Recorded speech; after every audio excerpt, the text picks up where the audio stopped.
Estamos ni más ni menos que junto a Leonard Boyarsky, codirector de The Outer Worlds, uno de los juegos más comentados, más celebrados acá en la E3 2019. Vamos a estar charlando con él justamente sobre este gran título de Obsidian que se viene. Leonard, thank you very much for doing this with us. It's a pleasure. It's my pleasure.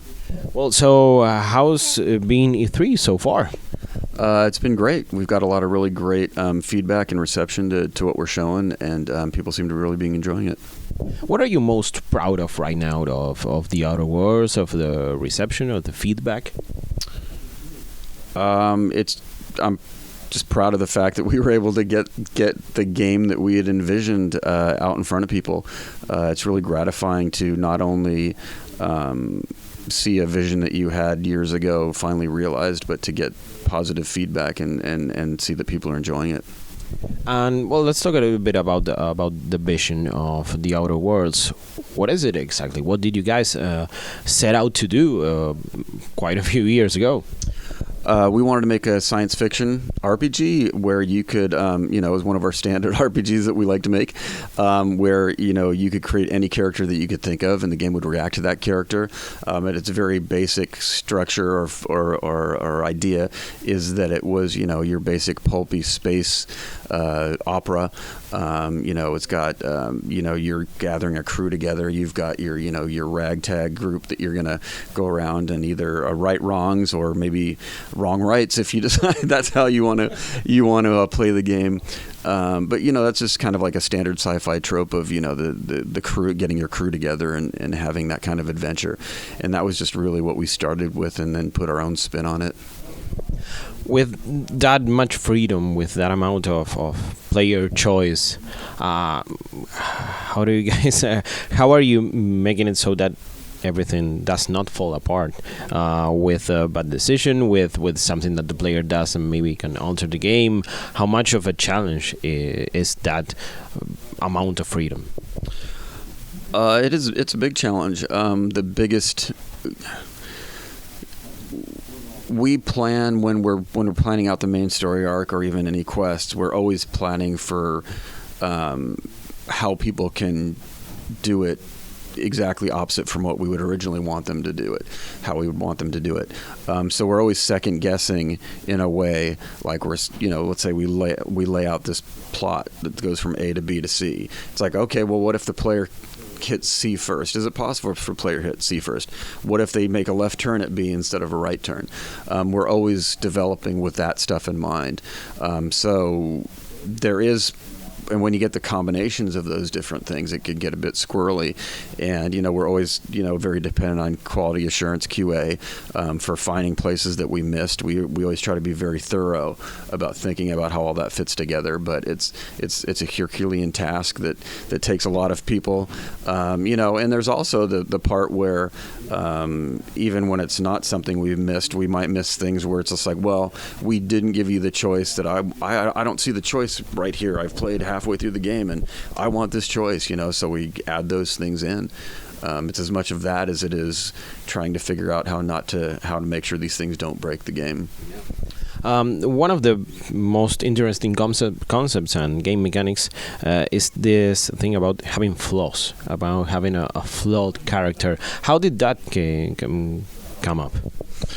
Tim, the other game director with me, has been toying around with that idea for a while. It's just basically the idea of the flawed hero is always more interesting. It gives you another way to role play, gives you a chance to get an extra perk. But it really was, when in a lot of RPGs, a lot of games in general, by the end of the game, you're just superhuman and nothing can touch you. It's power fantasy. Yeah, exactly. Which is great. I mean, that's one of the great things games do. But people who like this type of game, a lot of people who like this type of game, really want to role play and really want their character to be very specific. With streaming and with Let's Plays now, it's very interesting to see how people really role play and do things that even I wouldn't have the patience for. I'll watch somebody else do it, but I'm not going to do some of the things they do.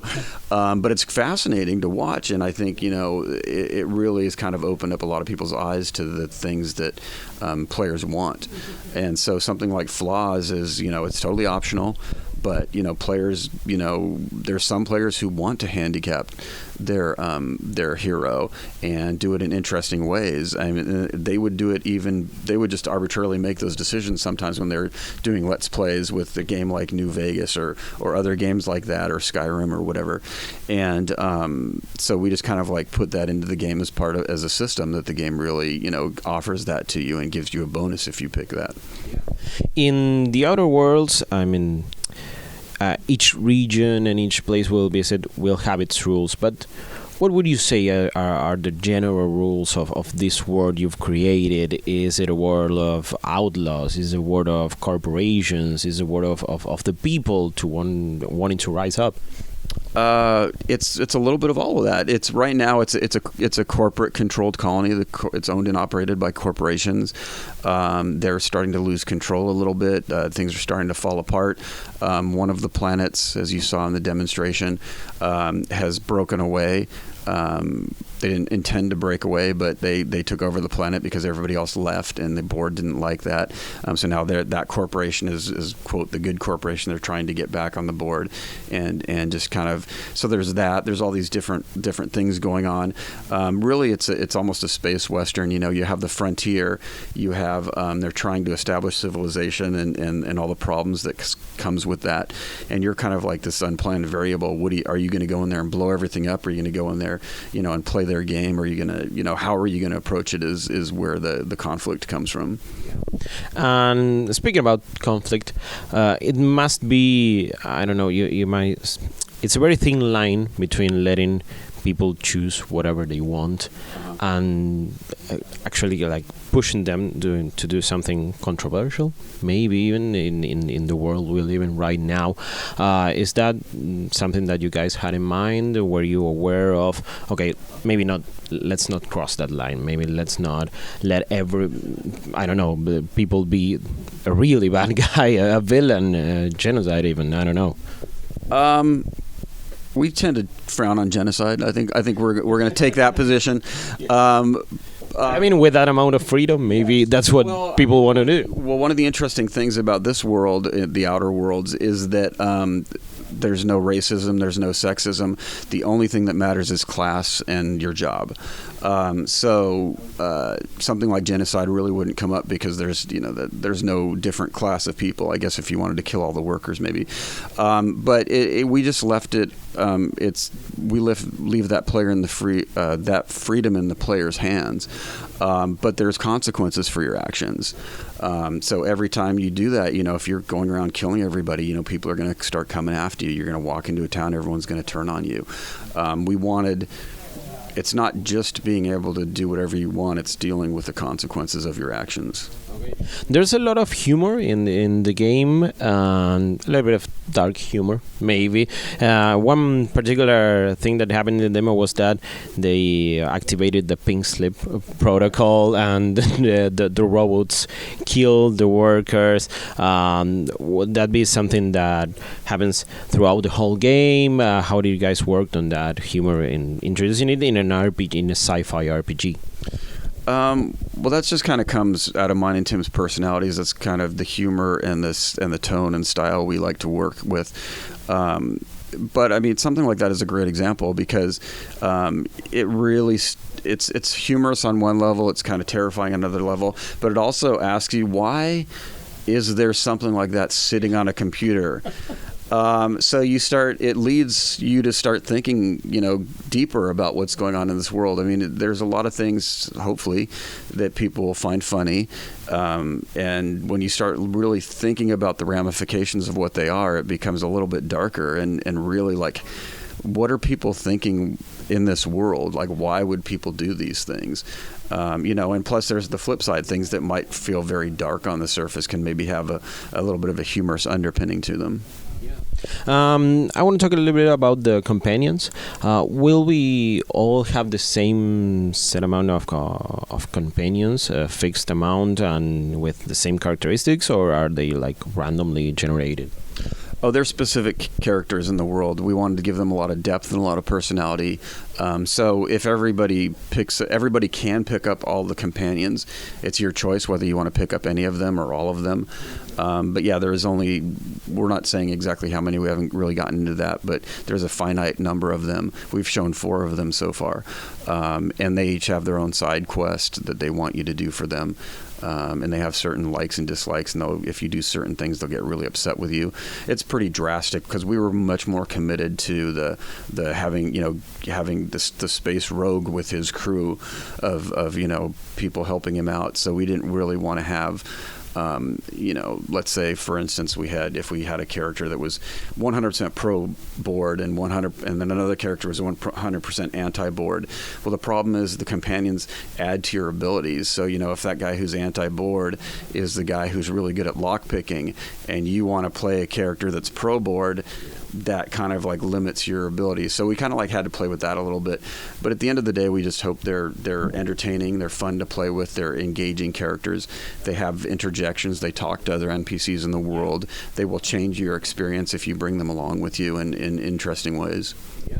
And there's this whole concept of the terraforming in the planets. And how much diversity are we going to see in terms of how these planets behave, the flora, the fauna in the outer worlds? Well, the two big planets are Terra 2 and Monarch. You saw Monarch in the demo today. You've seen Terra 2 before in the demo we did for the announcement. Those are our 2 big main areas, and there's some space stations and there's some asteroids you can go to. The reason one of the appealing things about this colony in the first place was it was one of the first that they discovered that had 2 worlds that could be turned into Earth-like worlds. A lot of colonies only have 1. So that was very interesting, and that's those 2 play against each other. And like I said, there's other places you can go as well. So what's next for Obsidian after the Outer Worlds? I know you guys now are part of the Xbox Games Studios, and I know you can say in which project, of course, the Obsidian's working on. But how do you see the future of the studio? Hopefully we'll just continue doing what we're doing, making games like the Outer Worlds. Yeah, because I don't know, maybe your fans of Obsidian were a little bit skeptical of that acquisition, but you've always said that you are going to be true to yourselves. Well, we hope that that happens. And yeah, well, the Outer Worlds looks great. Can't wait to play it.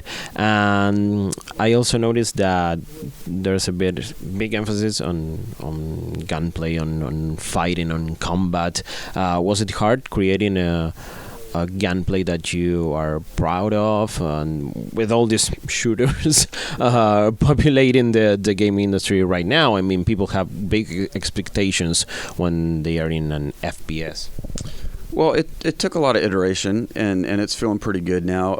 It's never going to feel as good as something that's just a straight shooter, because we have more than 5 guns that we have to balance. We have you can do melee combat, you can do no combat.